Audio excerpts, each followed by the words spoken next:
Boa noite a todos. Eu sou Isabela, da Editora Zahar. Quero agradecer a presença de todos vocês aqui para debater um tema tão espinhoso. Esse é um book trailer que a gente acabou de apresentar, que, pelo visto, não foi interrompido por algum motivo. A gente vai exibir ele de novo no final do debate.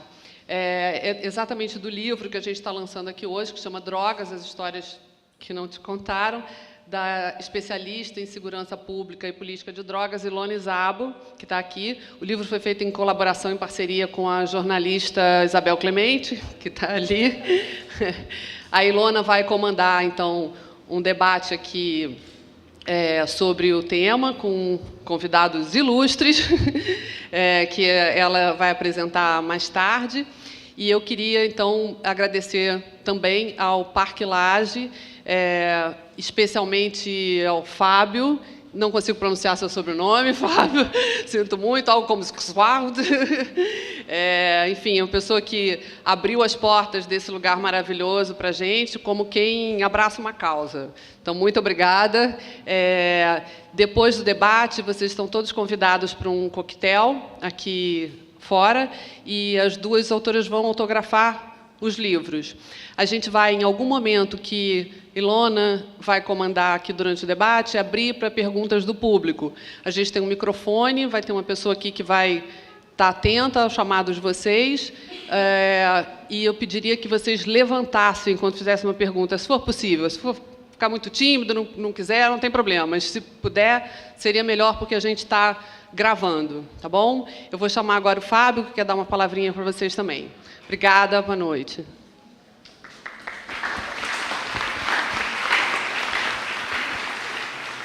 Boa noite a todos. Primeiro, agradecer a oportunidade de estar prestigiando um assunto tão importante para toda a nossa sociedade. Eu acho que o Parque Lage, ele foi fundado há 40 anos atrás, com o intuito de ser uma escola livre, em que a gente aqui tem a liberdade de discutir não só arte, como todos os assuntos que nos levam a estar realmente repensando um pouco o nosso dia a dia e a nossa forma de lidar com os problemas. Eu acho que é um assunto super interessante. Parabéns, Ilona, por essa iniciativa.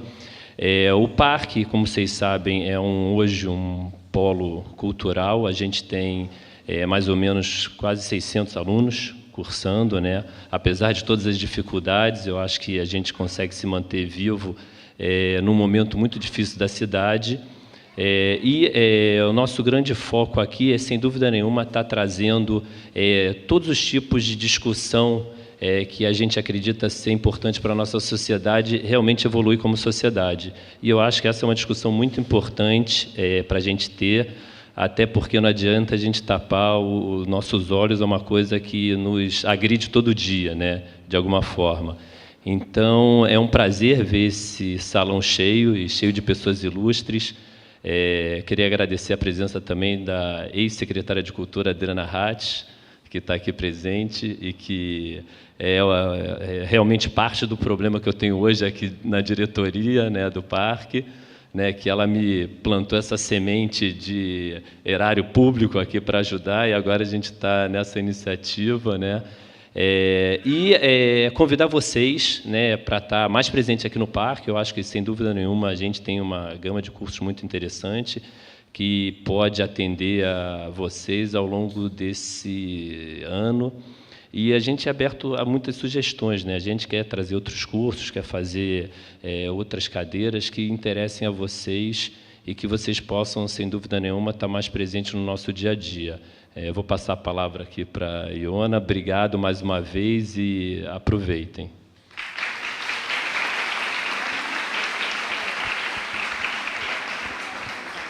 Acho que eu vou convidar logo os meus ilustres convidados, antes até de apresentá-los, para já sentar, porque tem gente em pé, aí a gente libera a cadeira. Queria primeiro dar boa noite e agradecer a cada um de vocês. A gente sabe que esse tema é um tema que ainda está bastante difícil de fazer em sala como essa, então me alegra muito ver tanta gente interessada e tanta gente querendo estar discutindo, aberto ao debate. Então, acho que, em primeiro lugar, eu queria agradecer à Editora Zahar, porque foi a editora que comprou um projeto que a nossa agente literária, Mariana, que está sentada aqui, propôs, e ela não comprou um projeto de livro, ela abraçou uma causa e deixou a gente fazer, comigo e Isabel, que também vocês vão estar conhecendo hoje à noite, a linguagem que a gente quisesse usar, falasse da forma que a gente quisesse. Então, foi o lugar certo para escolher, na verdade, um tema que depois a gente precisava trabalhar como causa. O Parque Lage, que o Fábio tinha acabado de entrar nessa gestão e também abraçou o evento assim que, enfim, com todos os problemas de entrada, ele já nos acolheu, então não podia deixar de agradecer. E a tantas outras pessoas, eu não posso falar nominalmente aqui, porque senão vou acabar me esquecendo, mas eu tenho uma presença muito ilustre, que foi para quem eu dediquei meu livro hoje aqui, que é minha filha, que tem 3 anos de idade quase, que está ali me vendo, vamos ver se ela consegue ver bastante tempo. Enfim, eu queria começar dizendo, quer dizer, esse livro, para mim, é uma realização, na verdade, de conseguir falar, furar minha própria bolha. Trabalho com temas de violência há mais de uma década, caí em políticas de drogas por esse ângulo, sou técnica, falo de números, falo de pesquisas, mas eu vi muita gente chorar nesse caminho, nessa minha trajetória, vi muita gente sofrer. E eu não sabia contar isso sozinha. Então, eu convidei a jornalista Isabel Clemente, que me trouxesse a emoção que eu precisava dar para o que eu escutei, para o que eu aprendi, e pudesse homenagear essas pessoas. E por que histórias? Né? Porque números não choram. Eu já falei isso, sei que saiu no jornal esses dias, mas eu preciso repetir. As pessoas choram e tem muito sofrimento que pode ser evitado. Nesse momento, por que esse tema é tão relevante para o Brasil? Ele é relevante porque a gente, enfim, vou falar só desse ano, tem 3 décadas para trás que a gente pode ir, mas a gente amanheceu 2017 com um agravamento de uma crise carcerária, que, novamente, não é de hoje, mas sem precedentes a brutalidade. Ela está escondidinha, mas ela está viva. Né? Ela saiu do noticiário, mas ela está aí. A gente tem muitos jovens, em especial jovens negros, morrendo nesse país todos os dias, e é mais de uma centena, são 165 pessoas morrendo assassinadas todos os dias nesse país, e muitas delas têm, o pretexto é que fazem parte dessa cadeia de drogas. Isso muitas vezes é verdade, outras vezes não é verdade. Nós temos muitas mães atrás das grades, e muitas delas não são ameaça à violência, então tem uma questão também que tem muitas crianças sem mães e sem pais por aí, a gente vai agravando esse ciclo. Né? Tem muito policial morrendo. Então, enfim, todos nós estamos sendo impactados por essa política de drogas, querendo ou não, usando ou não usando drogas, gostando ou não gostando de drogas. E é por isso que a gente está aqui hoje, porque cada um de nós tem uma perspectiva, e todas são válidas. O único passo que eu convido a todos vocês é que, de fato, se abram a esse debate, entendam, queiram aprofundar qual é o impacto disso nas nossas vidas e como é que isso poderia ser diferente. Então, acho que a gente vai estar tocando aqui, ao longo da noite, nesses temas. Eu vou estar passando já a moderação para a Flávia, que vai me ajudar aqui, que ela é profissional, é jornalista. E antes de apresentar meus super ilustres convidados, eu queria dizer que a gente veio de São Paulo, que é uma... Enfim, eu tive 2 eventos lá nos últimos dias que foram muito, para mim, impactantes. A gente teve um lançamento do livro em São Paulo, na segunda-feira, na FAAP, que é uma faculdade bastante, enfim, conhecida em São Paulo. Tinham 500 pessoas no auditório, outras milhares assistindo por transmissão. No debate comigo estava o Dr. Drauzio Varela e o ex-presidente Fernando Henrique. Gerou assim já um turbilhão de ideias e provocações. No dia seguinte, o Instituto Igarapé, eu tenho que agradecer toda a minha equipe que está aqui, maravilhosa, tem gente aqui que está trabalhando muito nessas causas difíceis, tentando levar isso adiante. No dia seguinte, a gente organizou um evento pela manhã com o Instituto Fernando Henrique Cardoso para lançar o relatório da Comissão Global de Políticas de Drogas aqui no Brasil, e a gente contou com a presença também do ex-presidente Fernando Henrique, do ministro do Supremo, Luiz Roberto Barroso, e do médico psiquiatra Dr. Francisco Inácio Bastos, que adoraria que estivesse aqui com a gente hoje, mas, por conta dessa viagem, ficou afônico, não tem um pouquinho de voz. Então, enfim, teremos outros debates, se vocês vão conhecer o Chico Inácio. E eu falo isso porque São Paulo também é um lugar que é tido como mais conservador do que o Rio de Janeiro. Em geral, são mais difíceis temas serem tratados nessa ótica lá, e foi incrível. Então, no Rio não pode ser diferente. Eu desejo que essa noite a gente consiga tratar desse tema de forma humana, de forma aberta, de forma honesta, mas de forma respeitosa com as diferentes opiniões que aqui estarão. Enfim, vou passar aqui para apresentar a minha turma hoje, a minha tropa de choque. E eu vou dizer que a gente teve uma perda muito significativa dessa turma aqui, que é o presidente Gaviria. O presidente Gaviria não veio ao Brasil, Então, tinham 4 eventos programados com ele. Ele vinha de cadeira de rodas, a gente já tinha alugado cadeira de rodas. Eu queria dar o detalhe para vocês saberem que, de fato, estava tudo planejado. Tinham 4 eventos organizados. Em cima da hora, o joelho dele, que vai ter uma cirurgia daqui a pouquíssimos dias, piorou muito. E o médico falou, se você viajar, sua inflamação não vai melhorar, vai cancelar sua cirurgia, portanto, você não vai viajar. Mas nós temos uma mensagem dele, nós temos também uma promessa, que quando ele estiver recuperado, ele vem e vai nos ajudar a seguir com esse debate. Porque hoje a gente está começando mais aberto e a gente espera, enquanto estudo Garapé, enquanto também acho que muitas das pessoas que estão aqui hoje têm muita vontade de levar isso adiante. Então, hoje, né, comigo aqui a honra de ter a Flávia Oliveira, que é jornalista, é ativista, é amiga querida, vai ser moderadora. Temos o Raul Santiago, que é um comunicador independente, também ativista de direitos humanos do coletivo Papo Reto. Leandra Leal, que é atriz, que também é uma ativista cultural, que tem feito coisas incríveis, que a maior parte das pessoas também nem sabe, que você trabalha em outras, enfim, levanta outras bandeiras. E a ideia aqui, na verdade, minha, era provocá-los e começar com a mesma pergunta que eu me fiz quando eu quis contar essas histórias para a Isabel, que é, por que você está aqui hoje? Como é que a política de drogas impactou a sua vida? Então, a primeira pessoa que vai responder para a gente é o César Gaviria. Então, a gente vai rodar um videozinho curto, que eu espero que chegue ao final aqui. Vamos ver se vai dar certo. E depois a gente vai passar para a turma aqui. Obrigada, boa noite, que tenhamos um excelente debate.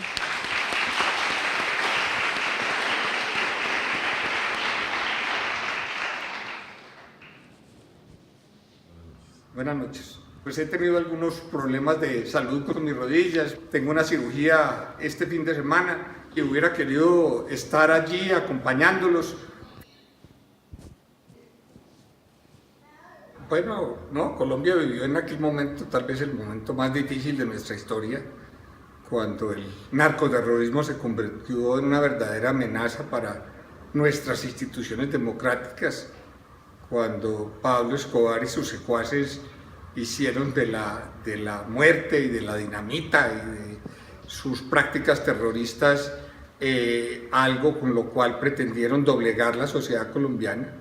Por eso a veces se preguntan por qué, habiendo dado esta batalla tan frontal para desmantelar los carteles de la droga, hoy defendemos políticas mucho más racionales, mucho más humanas, y simplemente es porque en su momento había que hacer eso por un problema de supervivencia de la democracia colombiana, pero sí nos ha dolido mucho que los países industrializados y en particular en Estados Unidos vayan tan lento en la modificación de su política de drogas, sigan metiendo a la cárcel la gente que son consumidores ocasionales o que son adictos, usando políticas que lo único que para lo que han servido es para crear grandes mafias.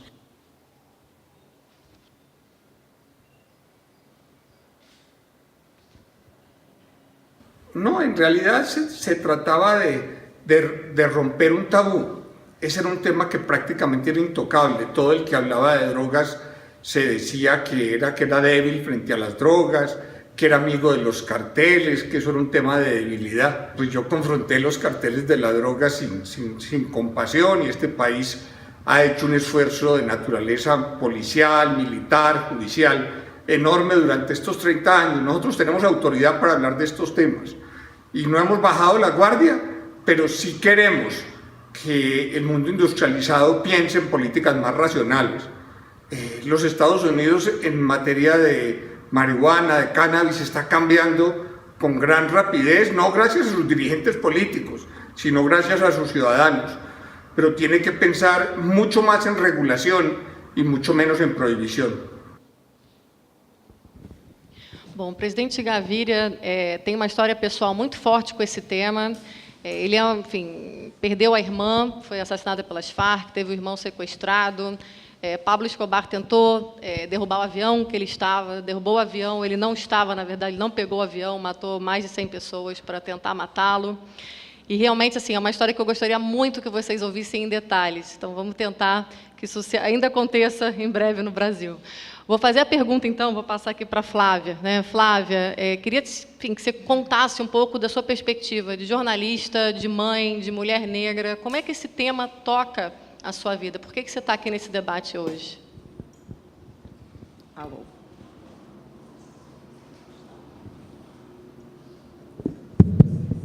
Alô? Bem, obrigada pelo convite. Preciso agradecer, prazer estar aqui nessa roda. Boa noite a todas e todos. Eu vou contar da minha experiência pessoal, já que seu livro é tão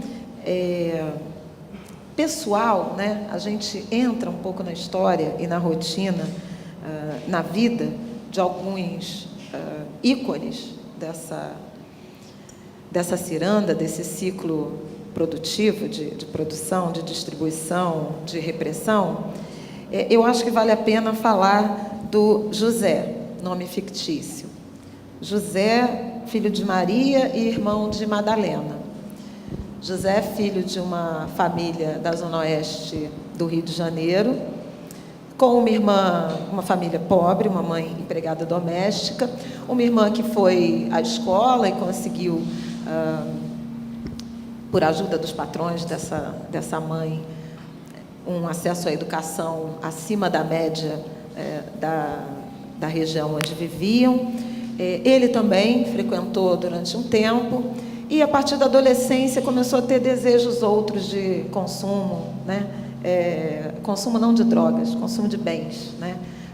De bens que a gente fala semiduráveis ou não duráveis.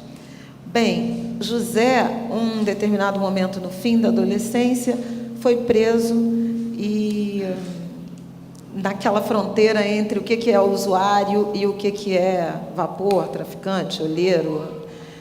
Acabou numa casa de custódia, acabou condenado a 4 anos por tráfico, não tinha nenhuma ligação com facção, mas pelo endereço da casa, do bairro onde ele morava, ele foi agrupado junto com determinada facção responsável, o que dominava a área, e 3 ou 4 anos depois, ele saiu formado, digamos, né, no crime. Tentou até um emprego banal que não saciava os desejos todos de consumo e um pouco, talvez, alimentasse a raiva, porque raiva também passa, né, por essa convivência, né, de uma sociedade, de forças policiais muito hostil, muito brutalizadas. José acabou assassinado na vizinhança de casa, embora tenha implorado pela vida, ele foi fuzilado, morto pela polícia. Deixou grávida uma namorada que ele conheceu no presídio, e aí entra a dimensão feminina que você me... né? Meses depois dele ter morrido, nasceu a filha, hoje com 8 anos, criada pela mãe. Essa namorada que ele tem, ela já tinha outros 2 filhos, então, e depois teve mais 2. O ponto da cadeia é que a última bebê, que nasceu tem 1 ano e meio, foi na esteira da epidemia de microcefalia, que vocês também já ouviram falar. Então, impossível você ser uma cidadã brasileira ou do Rio de Janeiro, qualquer que seja a sua origem, eu tenho até uma origem de periferia, mas qualquer que seja a sua origem, e não tenha, em algum instante, tocado, tangenciado, passado por essa realidade que a gente chama de guerra às drogas, mas pode ser dessa cadeia produtiva do consumo, da produção, da distribuição e do consumo de drogas. Isso entra na nossa casa, e não apenas pelo noticiário, a qualquer momento, e com uma capacidade de capilaridade, né, que vai além propriamente da questão policial, do tráfico que ocupa o morro, da polícia que reprime, do governador que atua de X ou Y forma, da geopolítica internacional, envolve as relações familiares, envolve as mulheres, as mães, né? São, sobretudo, as mulheres negras, que são as mães, mulheres, companheiras e filhas, né? E órfãos, portanto, dessa guerra. E no Brasil é uma epidemia gravíssima, perto de 60 mil homicídios por ano, não todos, naturalmente, provocados pela guerra às drogas, mas seguramente dá para dizer que a maioria esmagadora. Então, o que a gente tem feito, em particular, nas 2 últimas décadas, foi chorar mortes, né? E é um pouco essa percepção do luto e do espalhamento desse luto, que toca, e seu livro fala tão bem nisso, toca em vários eixos, né, da estrutura social, em várias camadas, é que me faz estar aqui hoje tentando trazer um olhar humano, né, solidário, enlutado pelos meus e por tantos outros que morreram, mas também um olhar um tanto técnico, se eu posso ter um pouquinho de pretensão de falar isso, por atuar também na dimensão do jornalismo socioeconômico, né, e de negócios. Então, pensar também essa estrutura, o quanto ela se toca no mundo da indústria produtora de armas, né, o quanto se movimenta em termos de, eventualmente, até transferência de renda de comunidade popular. Não vou ser cínica de falar que isso não existe, mas tem também uma importância, uma influência, uma relevância na geração de trabalho, de renda, na produção, na distribuição de riqueza, para N setores da sociedade ou da cadeia produtiva nacional e mundial, que torna muito urgente que as sociedades participem, o cidadão, e eu anotei a frase do Gaviria, quando ele fala, é um debate que tem se intensificado e é um pensamento que está mudando, não por causa dos políticos, mas por causa dos cidadãos. Então, é um pouco meu depoimento, um lado como cidadã enlutada, como mulher negra, mas também como jornalista e como quem acompanha essa realidade, esse ambiente socioeconômico, que é de uma derrota geral, né? 2 palavras que eu resumiria a esse tema são luto e derrota, luto e fracasso. Obrigada. Obrigada, Flávia.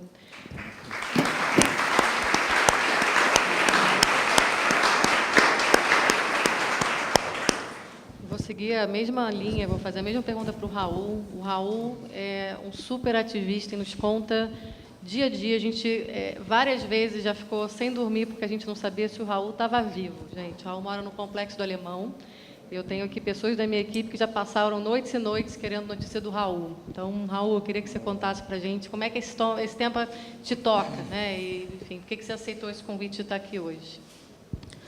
Bem, boa noite a todos e todas. Esse tema, ele caminha junto aos meus 28 anos de vida, né? Então, durante muitos anos, durante todos os meus anos de idade, a gente sempre viu a violência muito de perto, dentro da realidade do que é morar numa favela no Rio de Janeiro, e ainda mais o Complexo do Alemão, que durante anos era mostrado apenas como um dos lugares horríveis, que não prestam, ruim de todos os sentidos. E a gente nasce dentro desse ambiente, né? Antes de me tornar um ativista, de me tornar um comunicador, eu fui um dos vários jovens que hoje a gente, com o trabalho que é feito, acreditava que o Complexo do Alemão era o resumo do mundo e que eu nasci para aquilo, que aquele era o meu espaço, que meus amigos iam para o crime, iam morrer, que outros iam trabalhar a vida inteira sem conseguir nenhuma casa própria e que aquela realidade violenta era o que tinha para nós. E aí, trazendo um pouco para a realidade, eu acho que nada mais forte e real aqui do que contar as minhas experiências. Então, eu estou aqui agora, 8 horas, minha mãe está aqui, minha esposa, um dos meus filhos. Então, a realidade da guerra às drogas na minha vida é que daqui a pouco, quando a gente sair daqui, a gente não sabe o que a gente vai encontrar no lugar onde a gente mora. Porque durante muitos anos, eu sou hiperativo, tá? Eu tenho que me mexer. Mas eu não sei quantos de vocês na vida viveram uma situação que é a seguinte: Eu não sei quantos de vocês já ficaram na mira do fuzil de um policial, apontado assim para a sua cara. Quantos de vocês já tiveram essa realidade? Quantos?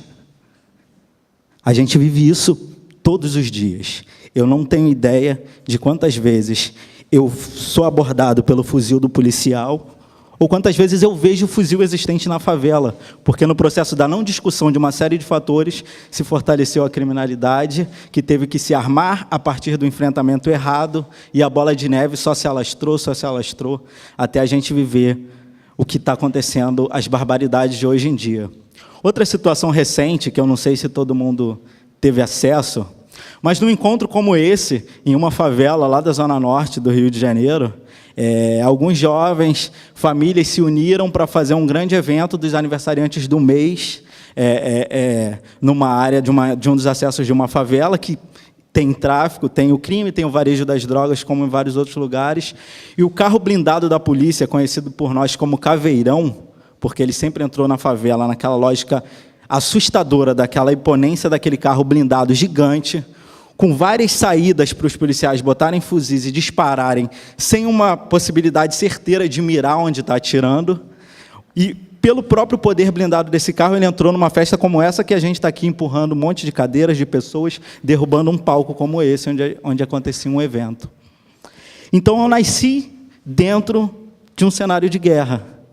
E cada vez mais, hoje em dia, percebendo que esse cenário de guerra era o cenário da guerra às drogas, mas que, infelizmente, ele só acontece em locais específicos dentro da cidade, dentro do país. As áreas pobres, as áreas humildes, as áreas onde acontecem o varejo. Apesar de todo o caminho que as drogas passam para chegar à venda ilegal dentro das favelas, ilegal entre aspas, né? Porque por todo lugar a gente vê pessoas acessando drogas, consumindo drogas. Então, quando chega na favela, isso se tornou um problema e ainda recebe o nome de guerra. Precisamos enfrentar isso com guerra. E nesse cenário onde política de drogas se resume em todas as políticas públicas, então, política pública para a favela se resume, no primeiro momento, aos governantes dialogarem conosco, nos observando pela mira do fuzil de um policial, de um carro blindado. Isso não dialoga, não constrói outros caminhos possíveis, a não ser o do medo, o da revolta, o de um sentimento de, obviamente, violência que se torna, de fato, essa guerra. Então, acho que isso me impacta de todas as formas. Eu já perdi amigos que realmente se envolveram com o varejo das drogas por uma série de fatores e morreram da forma mais bizarra possível, e hoje só temos dor e tristeza, como bem trouxe Flávia. Eu tive amigos que foram presos. Eu tive uma série de pessoas, em muito mais quantidades, que não estavam diretamente envolvidos nessa guerra, estavam no meio delas e foram assassinadas mais de uma vez. A primeira, quando ela leva um tiro, e a irresponsabilidade dessa lógica de guerra de drogas é tão grande, que quando alguém morre, eu acho o tiroteio, o tráfico está na favela. O tiroteio ele começa quando a polícia vai fazer a incursão policial naquela favela. Então, a partir do momento que, entendendo que também, para um pequeno grupo que vive do varejo das drogas, a única lógica que a polícia, que o Estado, através da polícia, encontra de entrar naquela favela é com mais guerra, desvalorizando, desrespeitando a todos nós que estamos ali naquele meio, isso não pode dar bom resultado. Então, durante todos esses anos nesse processo, eu vi pessoas morrendo de... O primeiro delas é o tiro, a arma de fogo que mata bastante pessoas, e o Estado não assumindo a sua responsabilidade de que aquela pessoa morreu por conta de uma incursão policial naquela localidade, mata-se novamente a pessoa a partir da imagem. Muitas vezes se forja um corpo, e isso cada vez mais vem sendo provado a partir do trabalho importantíssimo de mídias livres, de quem está de dentro da favela disputando narrativa e gerando visibilidade ao que está acontecendo ali dentro e não sai das fronteiras da cidade partida do Zuenir. A pessoa morre à imagem, morreu de tiro, forjam aquele corpo com uma arma velha, com alguma quantidade de drogas, e é legitimada aquela morte. Era traficante. E aí o terceiro, infelizmente, a gente discute muito isso, né? É a morte midiática, que aí problematiza os amigos, a família, as pessoas, cria toda aquela sensação de derrota absurda, que é quando, além de ter morrido, ter sido forjado, isso é multiplicado para o todo, como a verdade absoluta daquela situação. Então, nesse cenário bizarro, a gente vive impactado diariamente, resistindo, ou melhor, sobrevivendo e tentando, em meio ao caos, criar soluções para essa situação gravíssima. Eu acho que o que me trouxe aqui hoje é exatamente uma das coisas que eu acredito é que multiplicar a realidade, não crítica, ou não crítica apenas a forma como acontece, mas tentando provocar, não que aceitem a minha verdade, mas que a gente reflita sobre qual é a lógica disso tudo. Eu tenho 28 anos de idade, e em 28 anos existe a guerra às drogas. Antes disso, estou falando do meu tempo de vida. Em 28 anos, a polícia entra na favela, pessoas diversas morrem, jovem do varejo do tráfico, morador, policial, morrem, matam-se, exterminam-se, e no final do dia se apresenta para mim de uma pequena quantidade de drogas, uma arma velha, e isso foi um sucesso. A gente não pode aceitar que isso seja um sucesso. A gente precisa discutir política de drogas. A gente precisa discutir outras formas de enfrentamento, porque só nos meus 28 anos de idade é dessa forma e não deu certo. A gente está morrendo, a gente está se matando, e quando a gente expande o campo de visão, o que é mais doloroso, a gente vê que são pobres se matando. Então, de onde vem isso? Quem alimenta isso? Por que isso não chega à sociedade? Por que política pública se resume em Secretaria de Segurança, entrada da polícia e apenas para dentro das favelas? É uma solução, infelizmente, sim, a médio e longo prazo, que precisa ser discutida agora. Porque se a gente fizesse um enfrentamento real de discutir coisas que a gente vive na pele, por morar dentro desses espaços que são excluídos, como preconceitos diversos, perceber como é presente e forte o racismo ainda assim nessa sociedade, a crescente da desigualdade social, a gente precisa trabalhar a educação de base, a gente precisa discutir os outros problemas, e a gente precisa brigar por um Estado que não pense a partir da arma, que não pense alimentando a lógica de guerra. Então, acho que minha ocupação desse espaço aqui hoje é compartilhar essa experiência diária. Hoje eu ouvi tiro de manhã, à tarde, e à noite eu vim para cá. Em fevereiro, na página do coletivo Papo Reto, a gente fez um mapeamento, todos os dias a gente ouviu guerra. Então, a realidade é que, quando a gente sai daqui, a gente vai indo para um cenário onde diminuem as árvores, e aí vai começando a surgir apenas casas, uma árvore aqui, outra ali, aí a gente chega na entrada das favelas, e quando a gente entra na favela, são as pequenas sírias do Rio de Janeiro que não estão sendo discutidas. Centenas de casas furadas, partes sem luz, postes vazando óleo, coisas destruídas, e a vida, a sobrevivência acontecendo em meio a isso. Eu não acredito que haja possibilidade da gente criar uma mudança, construir uma mudança real nessa cidade, se a gente não discutir e não ouvir e não estar disposto a criar empatia e trabalhar junto, ouvindo a favela, ouvindo quem está na base, morrendo, sobrevivendo e tentando, no meio desse afogamento bizarro, mostrar um pouco de quão bizarro é isso e que a gente precisa discutir sobre isso.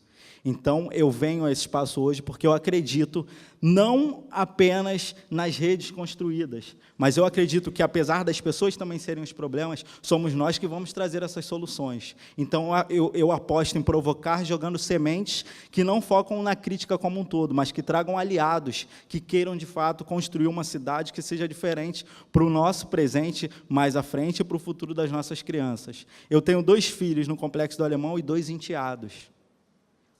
A cada tiro, eu acho que o principal a se compartilhar da realidade de quem vive na favela são as sensações, né? Então, no momento em que a gente está numa reunião como essa, numa igreja, num bar, jogando videogame, pá, pá, pá, pá, pá! Essa é a nossa realidade, o tempo todo. A gente pode estar na igreja, a gente pode estar no bar, a gente pode estar em casa, a gente pode... Desculpem, a criança. A gente pode estar em diferentes espaços, e essa é a nossa realidade atravessada dessa forma o tempo inteiro. Então, isso precisa de um freio. Isso precisa ser rediscutido de outros campos. Eu quero viver, eu não quero morrer de forma violenta, eu não quero ser mostrado como perigoso porque eu venho da favela, eu não quero ver meus amigos se envolvendo com a criminalidade porque ele acha que aquilo é a única solução, porque a gente não consegue ir para a escola porque está dando tiro na entrada do morro, a gente não consegue acessar a internet porque acertou o transformador e acabou a luz, a gente não consegue nada. Então, eu venho aqui num pedido de provoquem-se a refletir sobre isso e provoquem outras pessoas a refletirem sobre isso. Obrigado.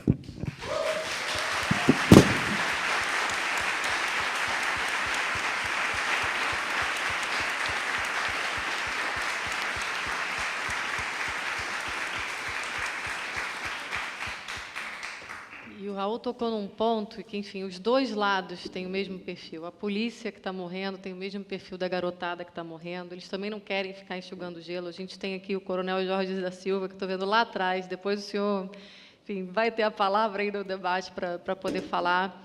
E eu tenho dito bastante que a gente não tem que ficar olhando quem são os culpados disso tudo, porque o tempo inteiro ficam tentando dizer, mas o culpado é esse, o culpado é aquele. Nós precisamos juntos achar as soluções, e juntos mesmo, tem que estar todo mundo na mesma mesa. Eu acho que esse é o espírito que também é contar as realidades e chamar para algo que juntos a gente consiga desenhar novos caminhos, né? Enfim, vou aqui repetir a pergunta para a Leandra, que vem com outro olhar, vem de outro lugar. E na mesma provocação, Leandra, enfim, por que você está aqui hoje à noite? Está funcionando? Tá, né? Tá. Obrigada pelo convite. Obrigada pelo livro. Eu estou aqui basicamente porque eu li o livro, e não só pelo assunto, mas porque eu li o livro e eu fiquei muito impactada por ele. Eu acho um relato devastador, cruel e muito humano. Né? Quando a gente fala, né, da guerra às drogas, é difícil a gente enxergar cada vida por trás de um dado. Né? E eu estou aqui porque esse é um debate que eu levo na minha vida. Eu acredito que a questão das drogas no nosso país é abordada de uma forma equivocada. Isso é meio óbvio de falar. Ao mesmo tempo, eu acho que a solução não... Eu, na verdade, nessa mesa, sou a menos especialista, a menos, enfim, com propriedade para falar qualquer coisa, mas, como cidadã, eu acho que esse é um debate que todos nós precisamos participar. Eu acho que a solução não está perto, a solução não é fácil, é complexa, é multicausal, e tem que ter um debate muito amplo e profundo de todos nós. Porque isso é um assunto tabu, é um assunto que tem muito preconceito, é um assunto que vem arraigado de muita desinformação, quando não de mentira. É um assunto que ele serve muito a uma máquina eleitoral de políticos que têm um discurso policialesco, de políticos que se elegem na base do medo, no discurso do ódio, no discurso da justiça como vingança, que falam algo fácil, de fácil compreensão, que vendem soluções miraculosas que não existem. E eu acho que estamos vivendo uma guerra. 56 mil assassinatos por ano é maior do que qualquer número de país em guerra. É uma guerra que mata jovens, negros e pobres. Estamos vivendo esse extermínio agora. E eu, como cidadã, preciso discutir sobre isso. Quero estar dentro desse debate. Ao mesmo tempo, quando alguém me fala... Eu discuto bastante isso na minha vida. Quando alguém fala para mim, então tá, qual é a solução? O que você é a favor? O que você não é a favor? Eu falo, cara, eu não sei. Eu sou a favor, talvez ideologicamente alguma coisa, mas se você pegar modelos internacionais, eu não acho que esses modelos são fáceis de ser replicados e não vão funcionar aqui de uma hora para outra. Acho que cada país seguiu um caminho, seguiu um modelo a partir de uma experiência local e de uma discussão que envolvia a sociedade toda.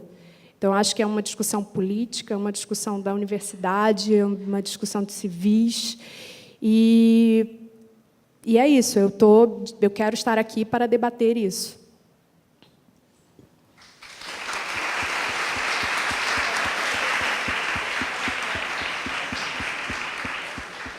E antes de passar aqui para a minha moderadora oficial, porque eu estou aqui só fazendo figuração, eu tenho uma provocação para uma pessoa que está aqui, que eu, enfim, sonhei muito em ter o Wagner aqui encontrando com Gaviria, né? Ia ser muito lindo. Essa foto valia ouro.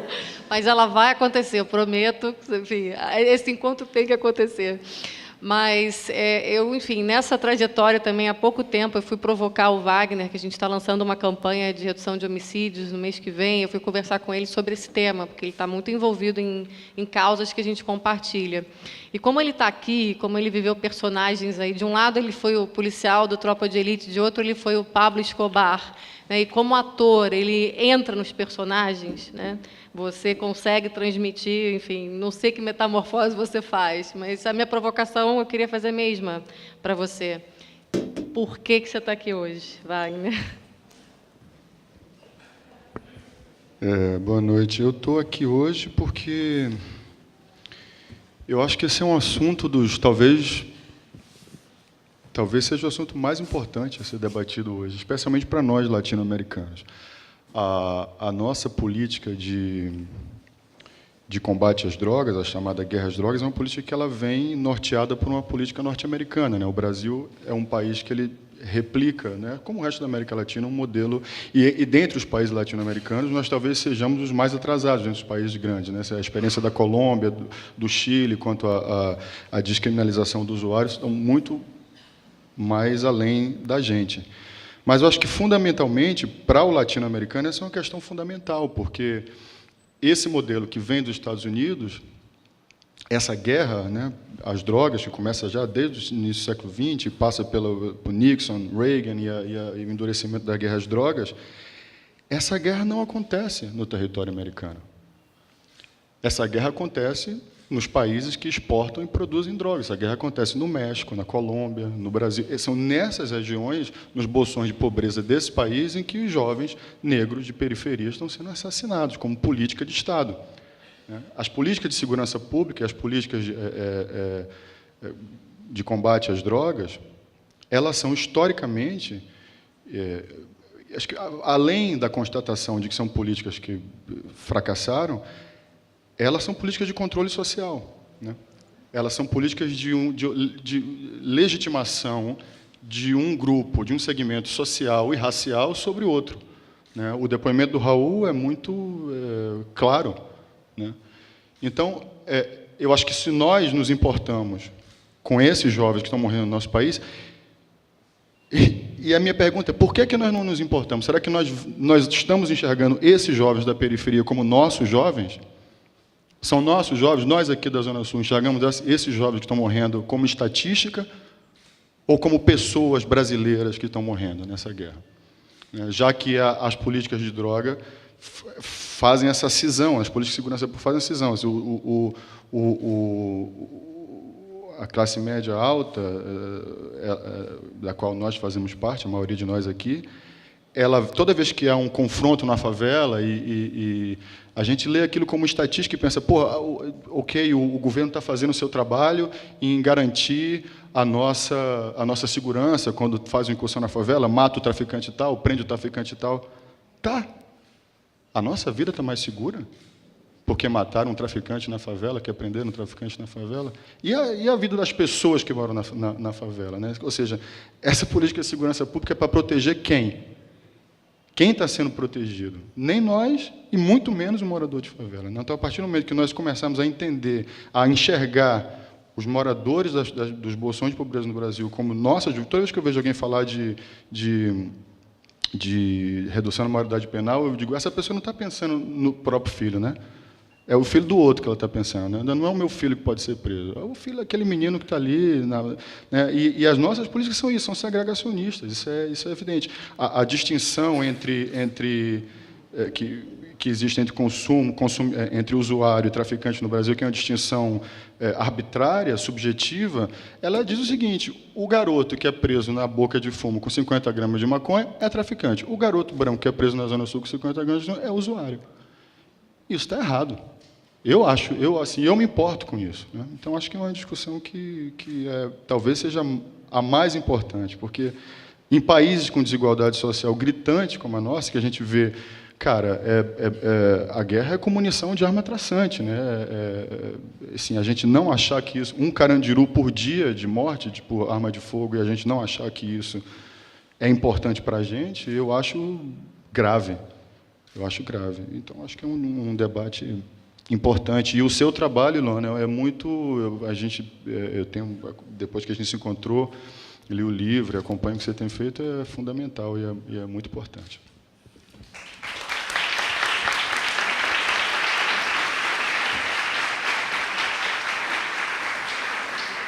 Eu estou doida para abrir, mas eu não posso deixar de perguntar para minha parceira Isabel.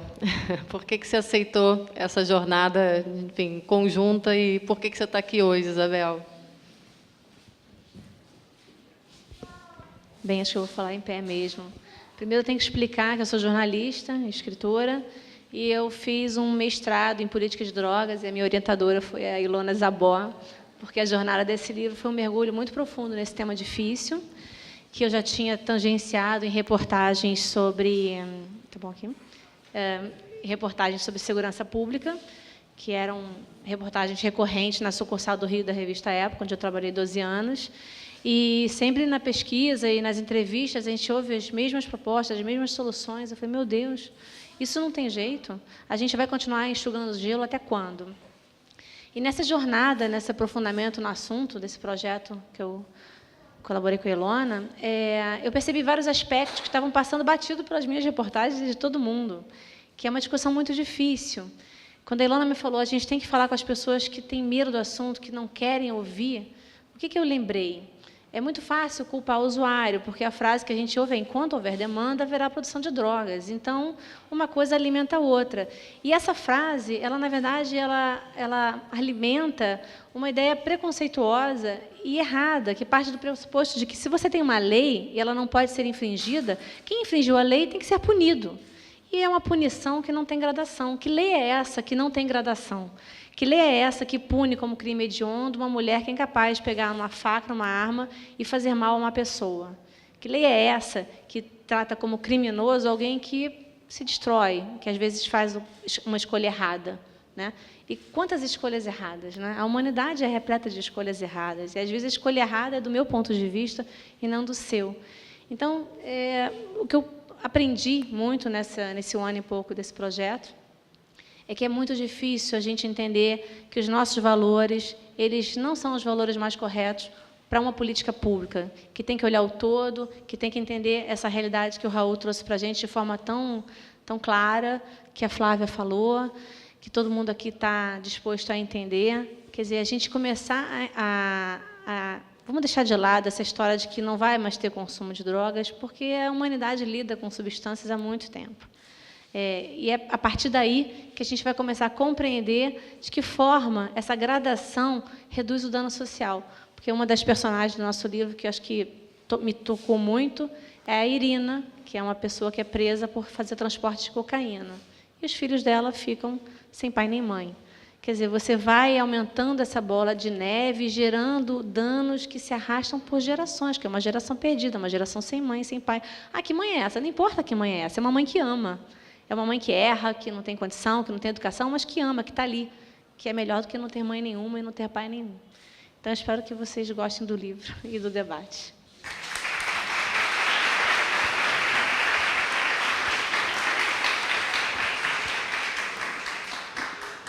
Flávia, agora é com você. Agora, nos 10 minutos finais. Vamos dar uma canjinha, né? Vamos ficar mais um pouquinho. Não, vamos lá. Queria tentar botar um pouquinho de ordem aqui, de método na casa, agradecer, primeiro, não só o convite, mas a participação, em particular de Isabel e Wagner, que já trouxeram novos elementos, né? Um elemento da reflexão, outro elemento das políticas públicas não serem construídas a partir das nossas convicções morais e pessoais. Eu acho que isso tem contaminado muito, né, o debate. E, em razão disso, lançar primeiro para a mesa e depois ouvir um pouco do que a plateia vai fazer de intervenção, duas dimensões que eu acho que são tocadas muito no livro e fundamentais para esse debate, que é um eixo da descriminalização do uso, ou, eventualmente, do uso medicinal, por exemplo, de princípios ativos da maconha, e a dimensão da epidemia homicida, né?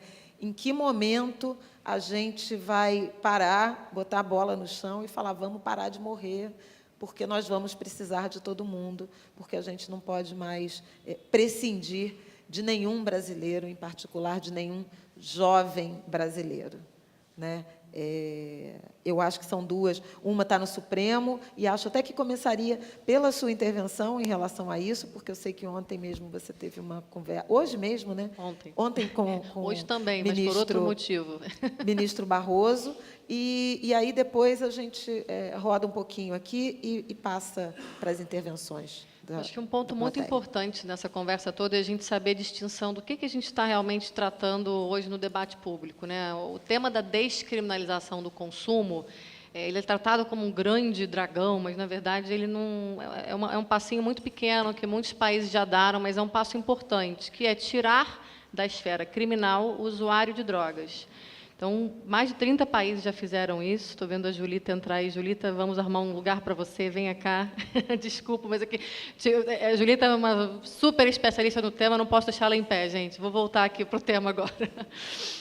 Enfim, a descriminalização do consumo, que é tirar o uso da esfera criminal. Eu estou falando isso porque, quando a gente olha um alcoólatra, você pode dizer que aquela pessoa é doente, mas você vai achar que um alcoólatra é um criminoso, é uma pessoa que merece cadeia, merece ser punido pela polícia?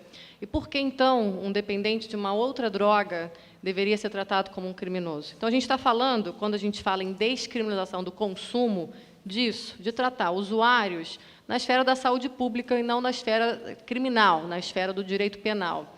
E ontem foi muito importante essa conversa. A gente teve uma conversa muito formal sobre esse tema no Instituto Fernando Henrique Cardoso, com o ministro do Supremo, com o ex-presidente, com o médico.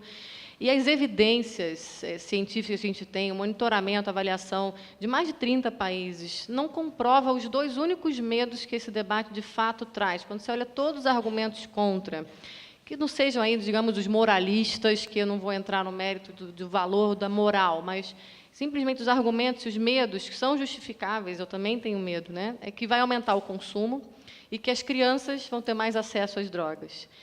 Tudo que a gente viu, e no mundo inteiro, né, esse trabalho que eu fiz com a Comissão Global, eu, de fato, pude ver tudo que funcionava e não funcionava. Isso não aconteceu.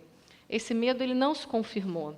E, pelo contrário, melhoraram os dados, melhorou, na verdade, o direcionamento de recurso para a área de saúde pública, porque, se a gente está preocupado em ajudar as pessoas que são dependentes químicas, então a gente não tem que ficar botando todo o dinheiro em repressão. A gente, de fato, não tem aqui uma área de saúde mental preparada para lidar. E aí a pergunta para o Francisco Inácio ontem foi, mas, então, tem que preparar... Primeiro, isso se prepara quando essas pessoas vão chegando. Você também não prepara algo com todas as especificidades, você não conhece essas pessoas, essas pessoas têm medo de pedir ajuda. Então, enfim, hoje a gente tem o pior modelo, que a gente não está ajudando quem, de fato, precisa. Essa política foi desenhada para evitar abuso de drogas, né? E, obviamente, proibir por alguém, enfim, por alguns... Agora, a gente não consegue fazer nem isso. E o presidente Fernando Henrique falou, não sou eu, hoje é o libera geral. Hoje, quem está em controle é o crime organizado. Se nossos filhos consomem, não consomem, como consomem, qual é a droga, que horas e quando... Quem decide são as pessoas que não estão preocupadas com a nossa saúde, segurança e bem-estar, muito menos dos nossos filhos. Então, se a gente olha para a realidade, a gente está fazendo errado. Então, o primeiro passo que a gente gostaria de dar, e urgente, depois a Joana, que eu vi também por aí, ela tem uma pesquisa que comprova que, em crise de segurança, é muito mais eficiente também mudar o enfoque repressivo, é tirar o usuário da esfera criminal. Não basta, não resolve, mas é um passo muito importante para o Brasil. Obrigada, Ilona. Raul e Leandra querem comentar? Bom, temas importantes, né? Eu acho que é interessante a gente refletir em torno de que as drogas elas já são legais aqui no Rio de Janeiro e em tantos outros lugares. Em qualquer lugar se acessa. O grave é a forma como você vai ser tratado a partir de onde você está consumindo, de onde você mora, da cor da sua pele. Tem uma série de fatores que aí sim vai se tornar um problema. Isso é muito importante refletir. Outra coisa sobre as mortes extremas, só na semana passada, 8 pessoas morreram em favelas aqui na Zona Norte do Rio de Janeiro. Complexo do Alemão, Cidade de Deus, Acari e Maré, ao menos que a gente sabe. Entre todas essas mortes na nossa rede de ativismo, o principal desespero das pessoas, quando tem a possibilidade de encontrarem os seus mortos, é ter dinheiro para enterrar. Porque até para morrer é caro demais, é difícil demais. E hoje, se eu não me engano, agora, desculpem, hoje ou ontem, um policial teve a frente da cabeça estourada num dos acessos de Manguinho e Jacaré. Esse cara, se ele falecer, a família dele vai receber uma bandeira, e no dia seguinte morre outro, e na favela, no dia seguinte, morrem outras pessoas, e só quem vai lembrar desses mortos são os parentes mais próximos, e olhe lá. E no dia seguinte, outra morte já ocupa aquele espaço. Então, a gente tem que frear essa epidemia de violência, aceitar que a droga está aí, e, a partir disso, garantir vida com outras discussões que não sejam a da arma de fogo. Outro ponto, rapidinho, que eu achei muito importante, que a gente falou da Irina, né? Que existem muitas Irinas, o marido preso, a esposa presa, e nem todas elas estão tendo o direito, como algumas senhoras aí, de irem para casa, porque o juiz está preocupado das crianças não crescerem sozinhas. Na favela tem um monte.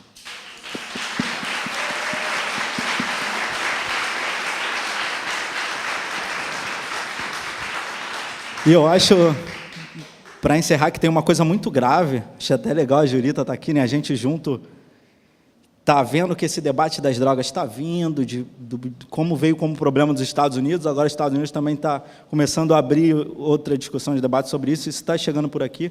A gente está com um projeto em parceria com comunicadores e pessoas de favela, chamada Movimentos, onde jovens de diferentes favelas estão juntos discutindo o impacto e como a gente vai se posicionar diante dessa discussão de política de drogas que acontece no país como um todo e no mundo, né?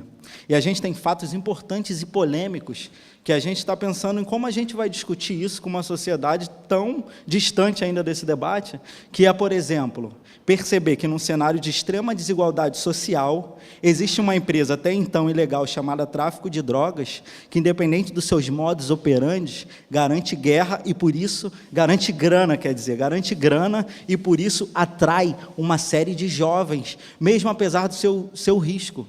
Jovens que muitas vezes não têm nada e o risco é algo que vale a pena para acessar alguma coisa.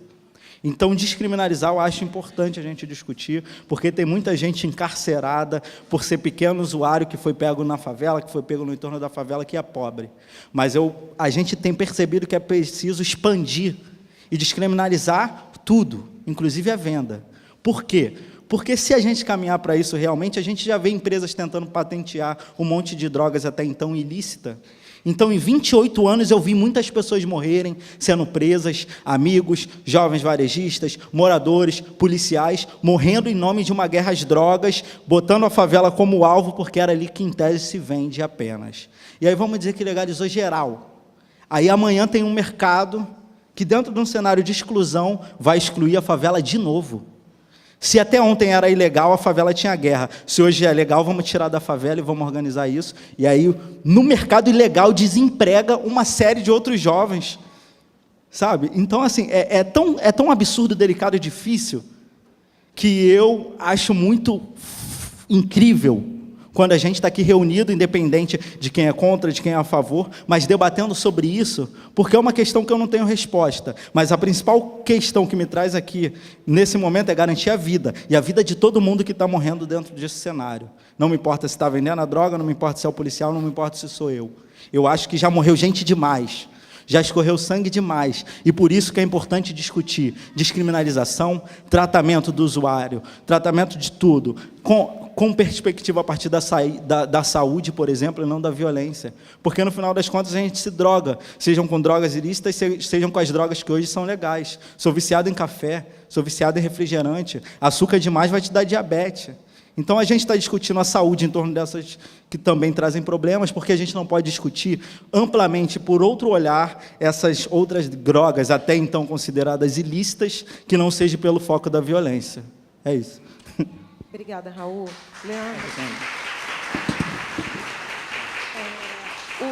Leandra, o Raul tocou em vários pontos do espectro aí da conceituação, né? Começamos na descriminalização, mas ele tratou de legalização ou liberação ou regulação, que são outras gradações da forma como sociedades, legislação, o Estado se relaciona com esse tema.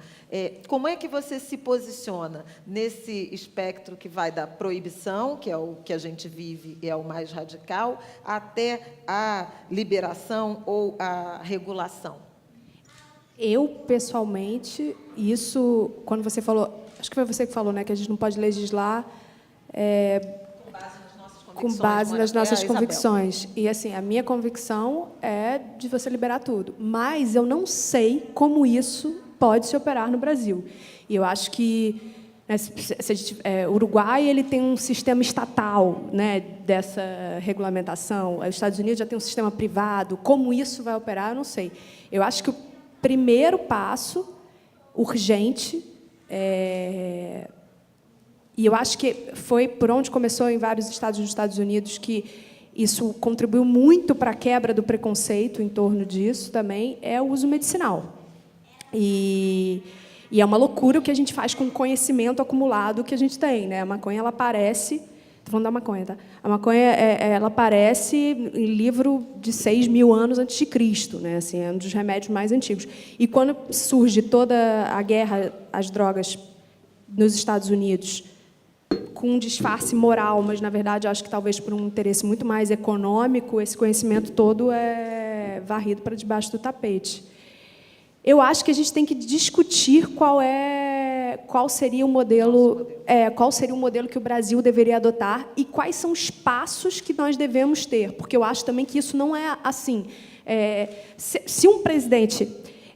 até falando assim, né, coisa do quebrando tabu, não sei o quê, eu fiquei muito puta com o Fernando Henrique. Eu fiquei assim, poxa, por que o cara foi presidente 8 anos e depois disso ele chegou e fez isso, cara? Por quê?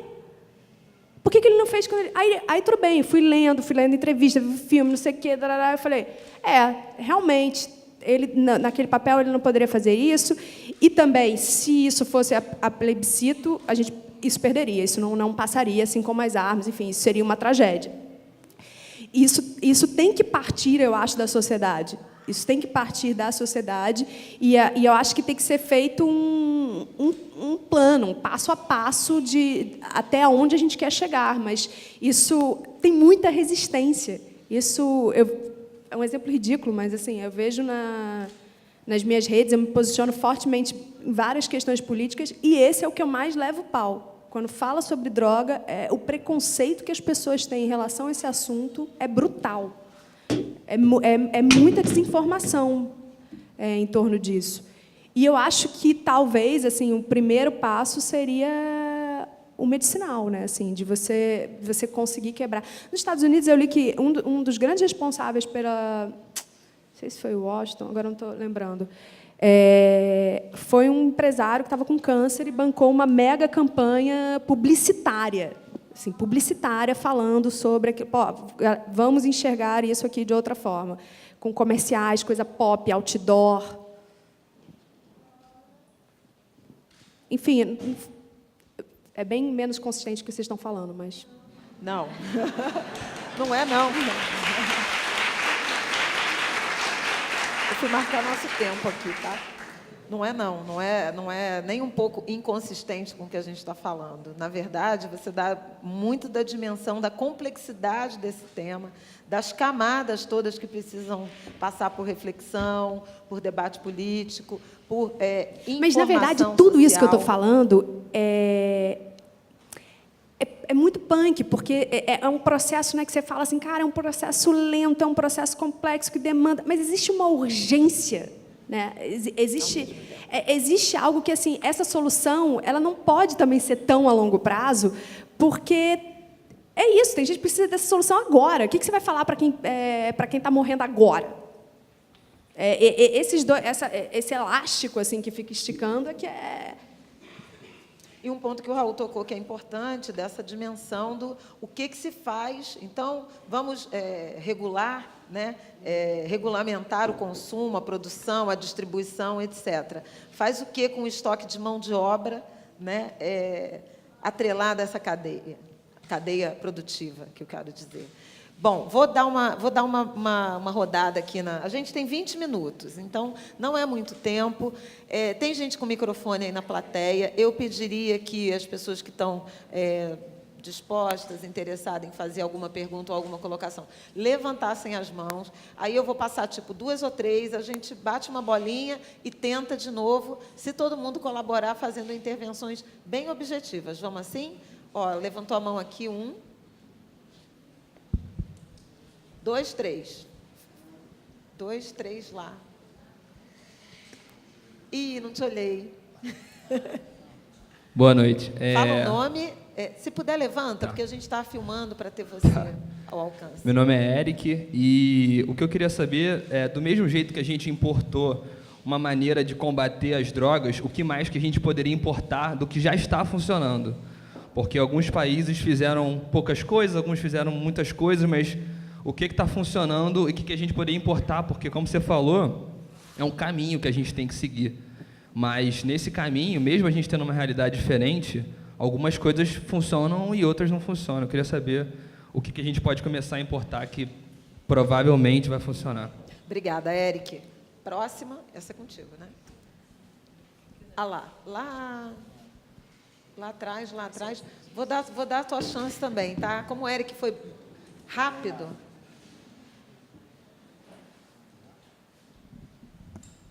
Oi, meu nome é Roberta. Oi, Roberta. Queria perguntar sobre o armamento, porque vocês falaram muito das drogas e o quanto isso mata, e como é que essa questão está aí transversal, ainda mais agora num cenário de políticos autoritários, enfim, de uma discussão outra, né, inclusive nos Estados Unidos e outros países, para a extrema-direita, que eu acho que deve agravar ainda mais esse cenário.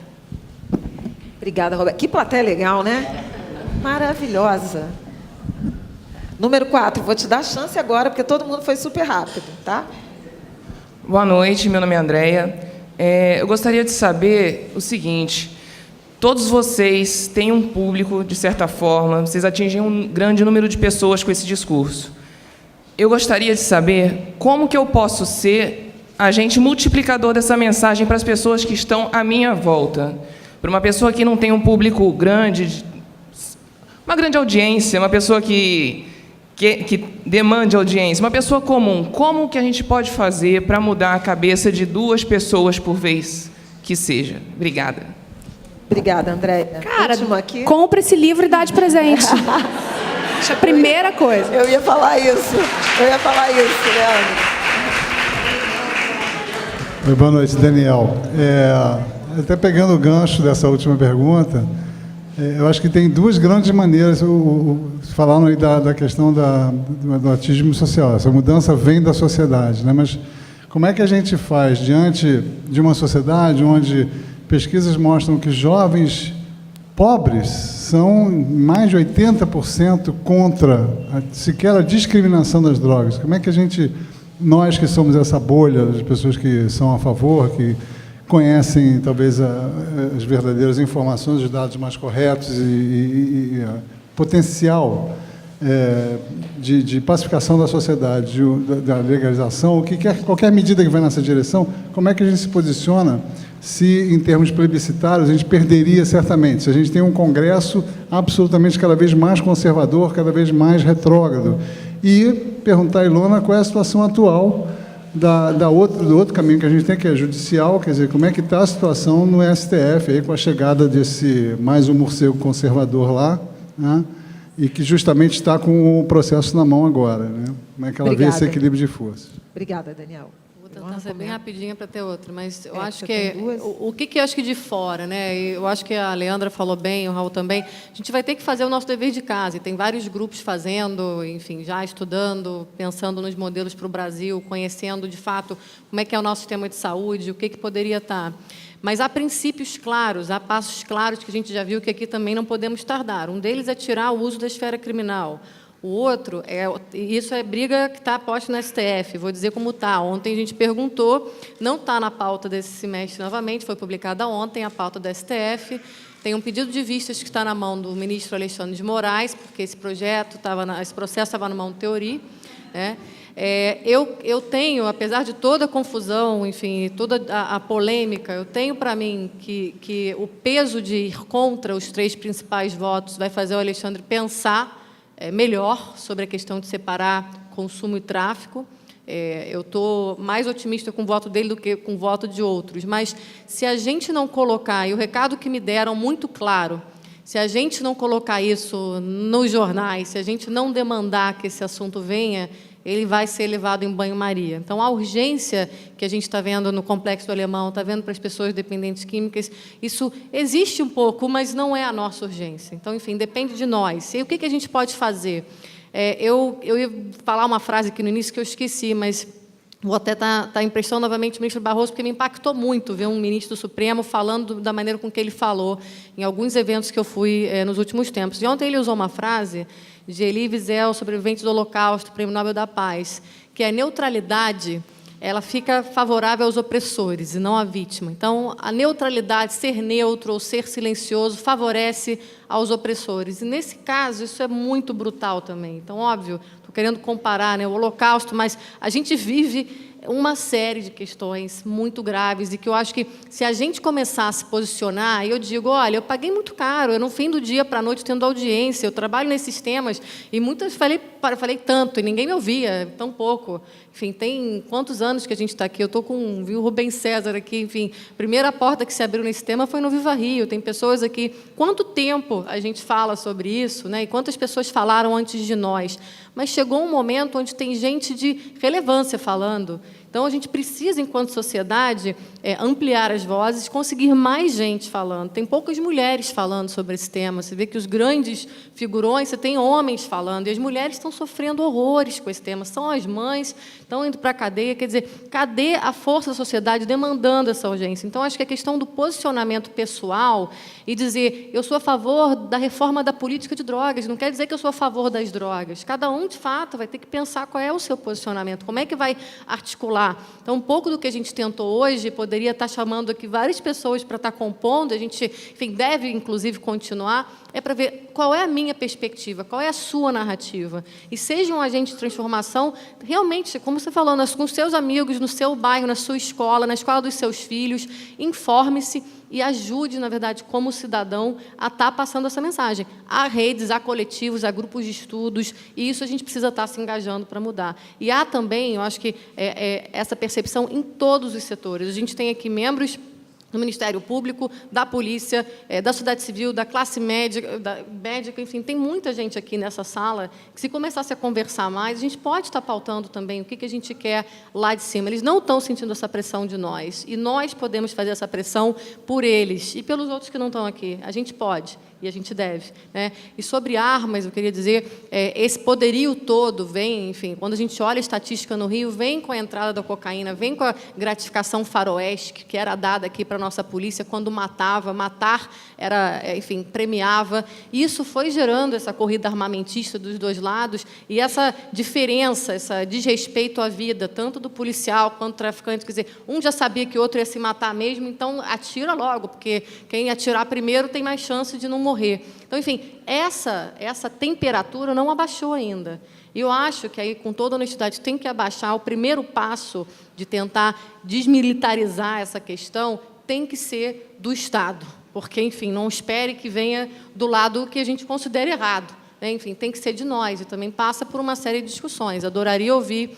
Aí a turma, estou olhando para o coronel, se quiser dar uma palavrinha sobre isso também, aqui, enfim, se sinta muito à vontade, por favor. Obrigada. Raul e Leandra, querem comentar as perguntas? Não, eu queria perguntar mais coisas para você. Não. Deixa eu só... Raul, quer dar o papo? Só rapidamente. Ser rápido, só uma coisa que é o seguinte, essa pesquisa é real? Porque eu fiquei googando aqui. Eu não acredito que jovens, 80%, sejam contra. Daniel. Porque pesquisa também você prova o que quiser, né? Mas as pesquisas de opinião são muito ruins, infelizmente. Mas as pessoas não entendem do que a gente está falando. Não entende a pergunta também. Às vezes fazem a pergunta de uma forma que não...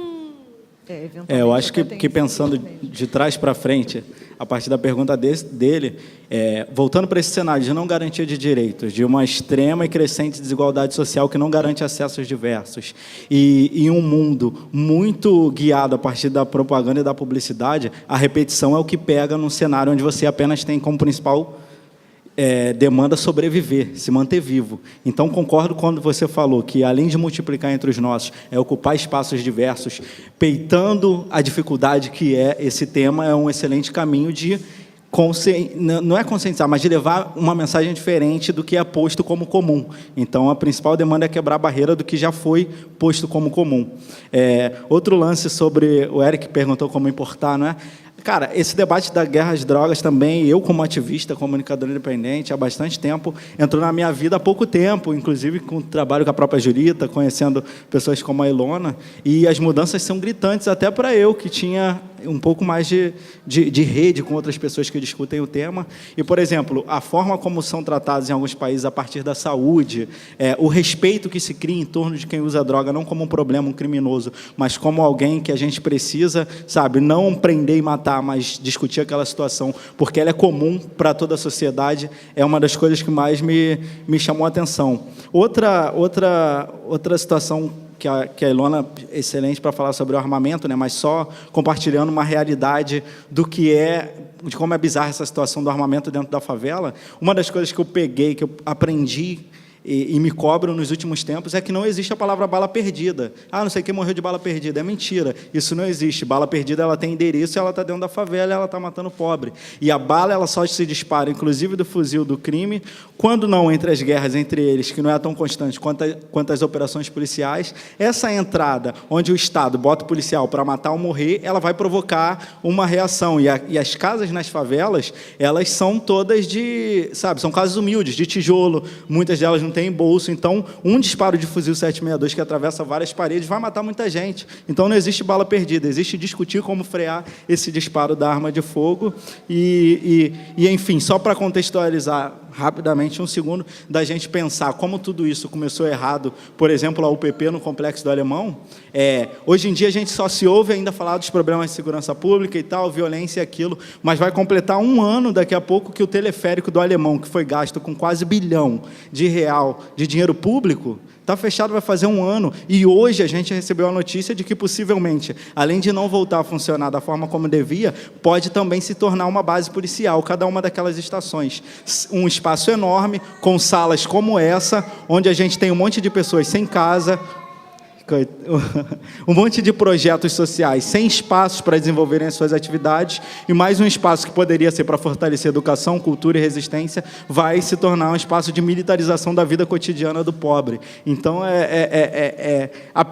eu sei que parece que cada vez que eu falo se torna mais problemático, né? Mas e aí eu estou aqui com essa fala, me ajuda, não estou conseguindo pensar tanta coisa sozinho, vamos pensar isso junto. É isso, valeu. Agora, rapidinho, ele falando, isso que ela falou, eu fico muito catequizando pessoas ao redor, e eu acho que assim, os modelos internacionais eles não podem ser copiados prontos, mas eles são ótimos argumentos para convencer pessoas que têm muito medo e receio em relação vai descriminalizar, vai legalizar, o que vai ser. Você pega o caso de Portugal e conta para as pessoas. Isso desmonta muito.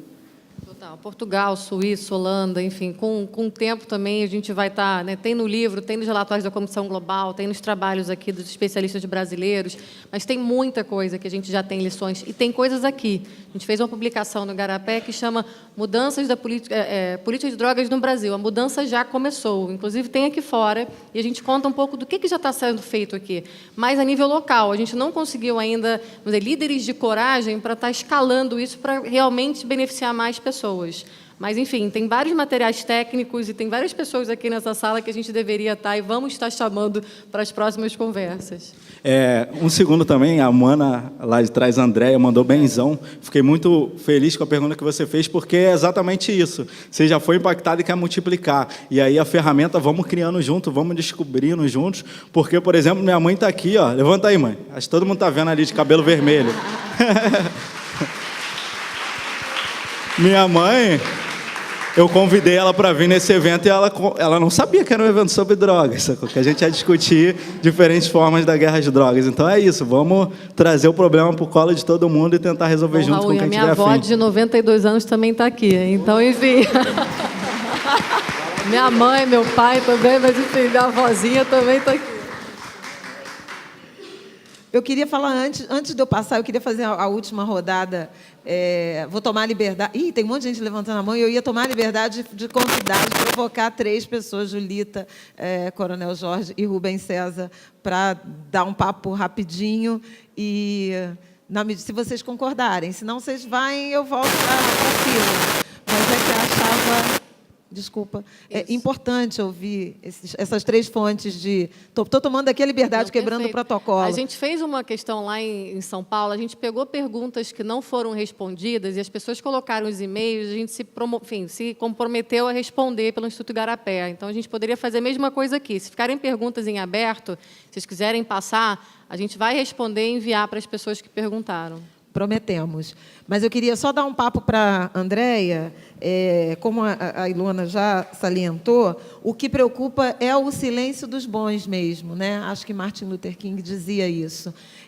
A gente tem que ter coragem de tocar no assunto e sustentar os argumentos.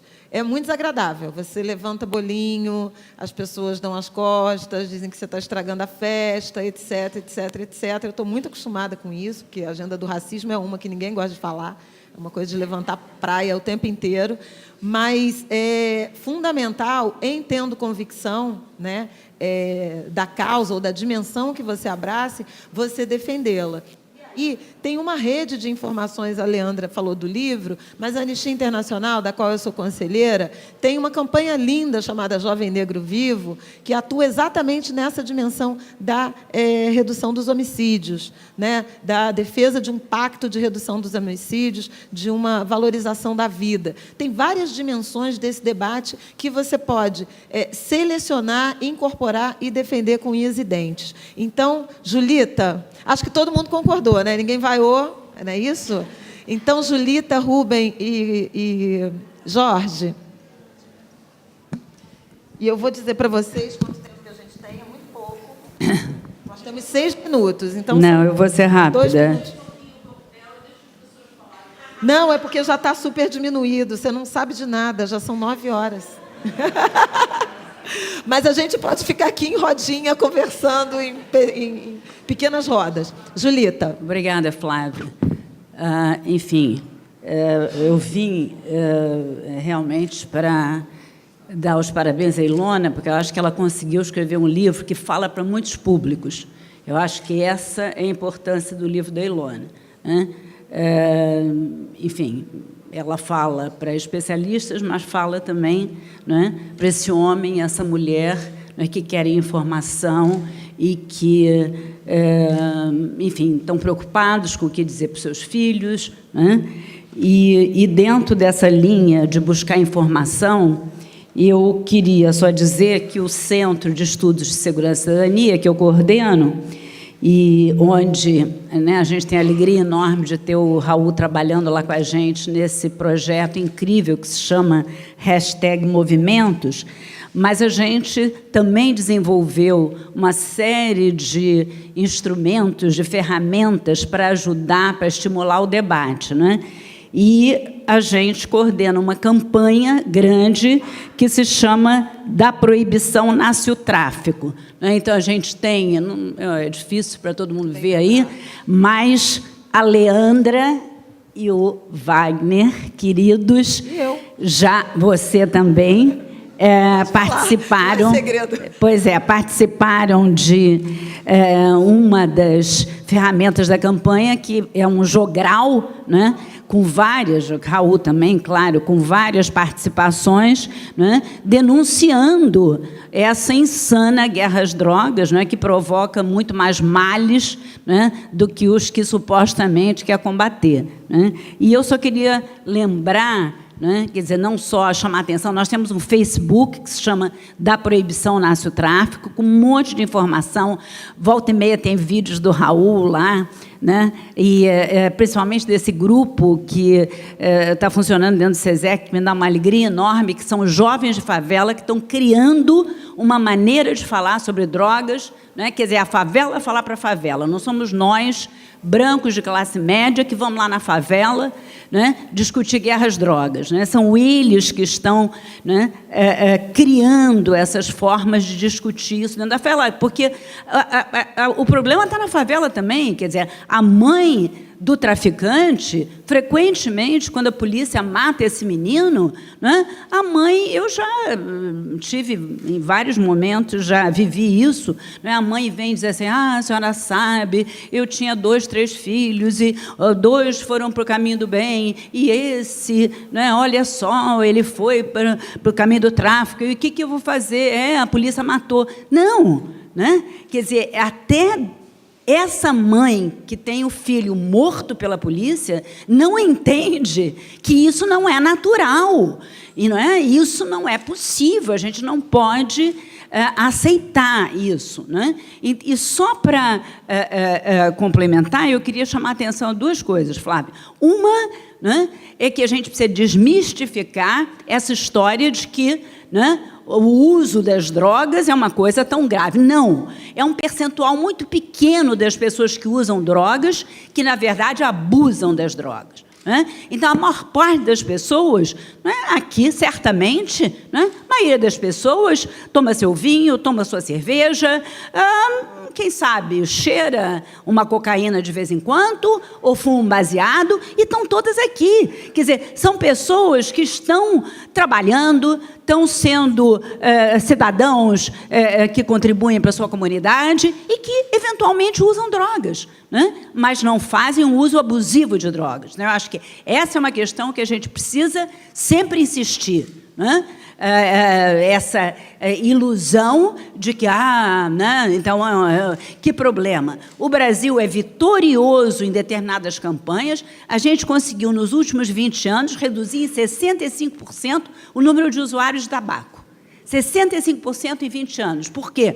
Porque o governo, alguns governos, em determinado momento, resolveram encarar isso como um tema sério, né? E fizeram campanhas pela televisão, campanhas de informação, campanhas honestas, né? Não é campanhas enganadoras. E, por último, só a última coisa, né, que eu acho que numa próxima edição do livro, talvez valesse a pena a Ilona complementar, porque eu gosto muito da maneira como o Carl Hart, né, que é um neurocientista que trabalha com esse tema das drogas, esteve aqui no Brasil várias vezes, muito provocador, não é, muito, que estimulou muito o debate. O Carl Hart dizia o seguinte: se você quer responder, se o teu filho, adolescente, pergunta a você, bom, mas eu estou interessada, quem sabe, eu vou usar, sim. Quando você percebe, não adianta, você não vai dizer não para o teu filho, que ele vai acabar usando droga, ele vai acabar experimentando, os amigos experimentam. Então, o Carl Hart disse o seguinte: assim como eu falo para meus filhos, se você for ter sexo, use camisinha, se você for dirigir o carro, use o cinto de segurança, se você quiser usar drogas, sejam elas quais forem, se informe sobre isso, né? Então, se informe primeiro e depois você vai saber quais são os benefícios e quais são os riscos do uso de determinadas drogas, né? Então, eu acho que talvez, né, se você editar, né, aí, que certamente vai vir logo a 2ª edição, porque esse livro vai vender bastante, vale a pena, né, uma sessãozinha como falar sobre drogas com seus filhos, como falar sobre drogas com seus... Obrigada, Julita. Rubem e Jorge, vou ter que pedir para vocês serem bem breves, porque o nosso tempo está no finalzinho. O Rubem aqui, ó.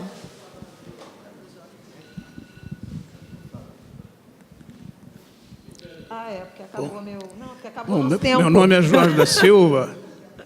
A Ilona já mencionou ali que eu sou coronel da PM, né? E como a PM sempre apanha nesses debates, a gente tem que falar, né?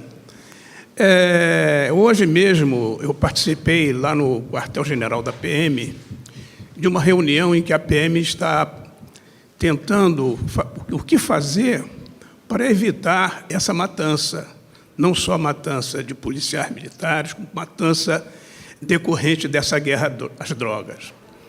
E quando eu vejo as pessoas reclamando, eu me lembro de alguns fatos.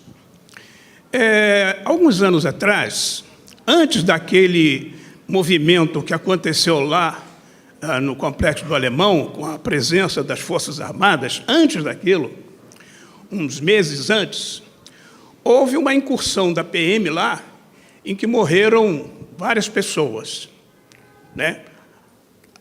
Atribuíram a essas pessoas o rótulo de traficantes. Quer dizer, não foi a PM que atribuíram, inclusive, a mídia. Logo depois, né, num dia só, numa incursão de forças policiais, da Polícia Militar, Polícia Civil, morreram 19 pessoas. E aí, né, foram questionar o então secretário de Segurança. Acho que isso foi em 2010, mais ou menos. E que morreram muitas pessoas, né? Você veja bem, em pouco mais de um mês, morreram, parece que 30 e poucas pessoas lá naquela região. E o secretário disse que não se podia fazer um omelete sem quebrar os ovos, que aquelas pessoas que morreram lá eram ovos. Muito bem. Dias depois, o secretário comparece a um evento numa casa de show na Zona Sul e anunciaram a presença do secretário. E o secretário foi aplaudido de pé. E as pessoas querem que mate. E quem que mata? Então, é preciso que também responsabilizar as pessoas da sociedade que apelam para a matança, né? Que bandido bom é bandido morto. E esse discurso impregna também as forças de segurança. E uma outra coisa que eu gostaria de dizer, para não tomar muito tempo, é o seguinte. Está aqui o Rubens César eu fico assim, meio coisa que eu falo essas coisas, eu sinto que eu fico meio, né, que eu sigo assim, a linha do Rubens César, só não sigo nesse detalhe, que é o seguinte, eu não sou a favor da descriminalização das drogas, da maconha, eu sou a favor da regulamentação de todas elas. O governo é que tem que tomar conta disso. E aí, as pessoas, não, mas vem cá, como vai? Não, do jeito que está, eu quero saber a quem interessa esse modelo de guerra às drogas. E quando se fala em descriminalizar o uso e a posse, eu observo que há determinadas camadas que insistem nisso. Isso é somente a cristalização da guerra, porque as pessoas, não, o uso, não, agora o tráfico tem que ser rigoroso. Sim, quem usa e quem trafica? Essas pessoas estão sistematicamente apelando para a matança, apelando para a discriminação. Então, eu acho que a gente precisa repensar, né, como, né, a sociedade, as pessoas que têm poder e voz na sociedade, as pessoas das camadas mais altas, como elas se posicionam com relação a isso. Porque se elas não se posicionarem de uma forma menos preconceituosa, eu acho que a gente consegue avançar.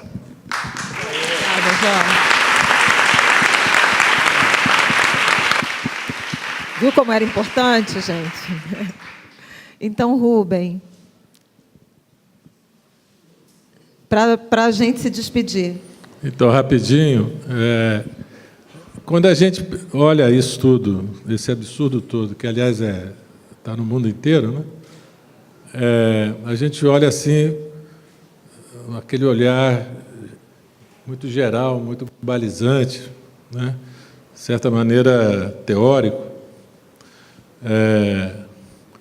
ao passo que, quando as pessoas vivem a proximidade da guerra, vivem dentro da guerra, quando a guerra está no vizinho, na esquina, né? Na Alameda,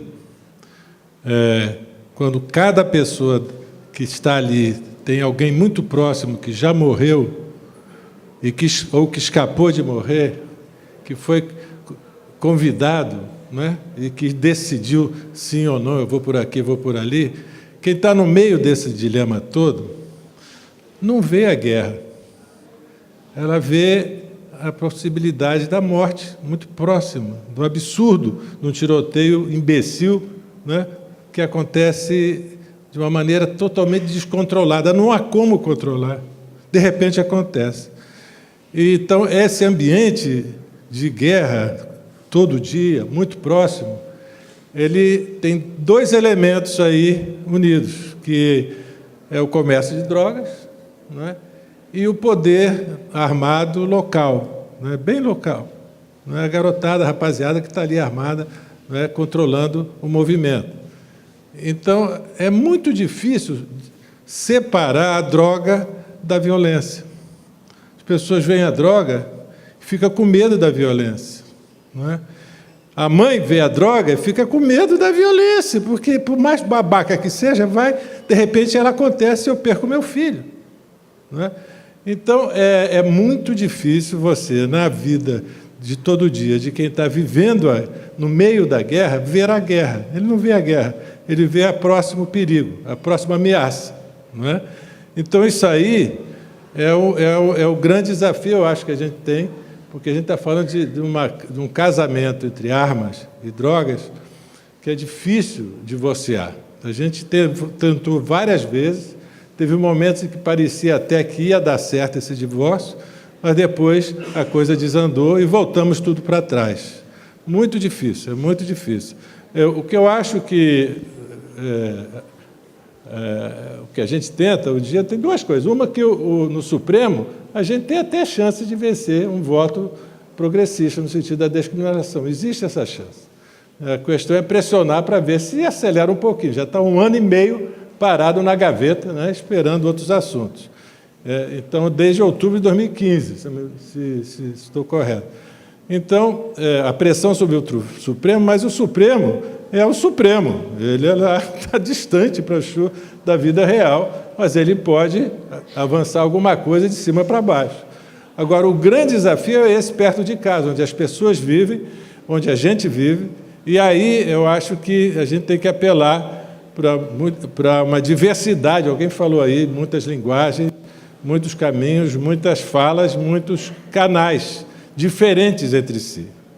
Então, se a gente não tiver canais católicos, canais evangélicos, canais espíritas, kardecistas, canais da Umbanda, entendeu? Que estão vivendo esses dramas todos, são muito próximos dessas pessoas que vivem na guerra, não sobre a guerra, mas dentro dela.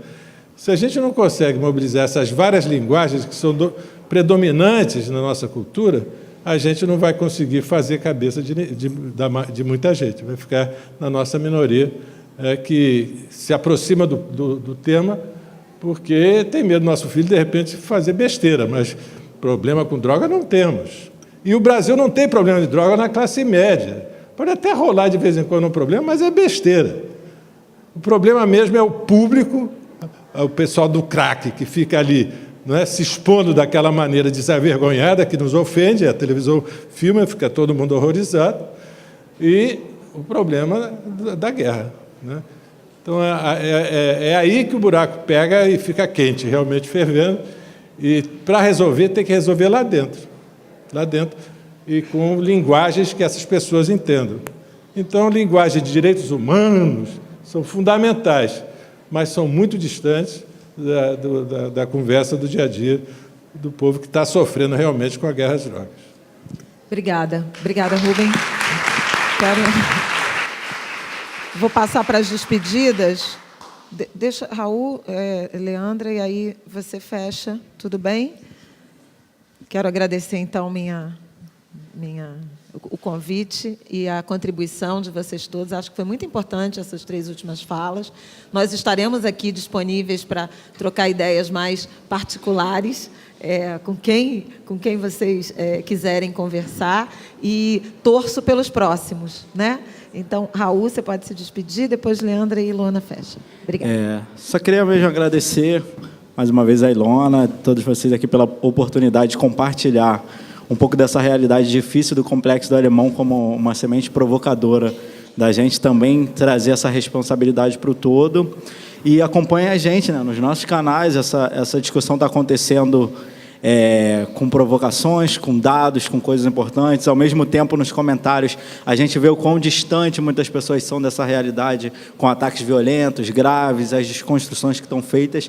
Então, vamos mergulhar nesse tema e garantir a vida, principalmente de nós na favela, que estamos sendo executados todos os dias. É isso.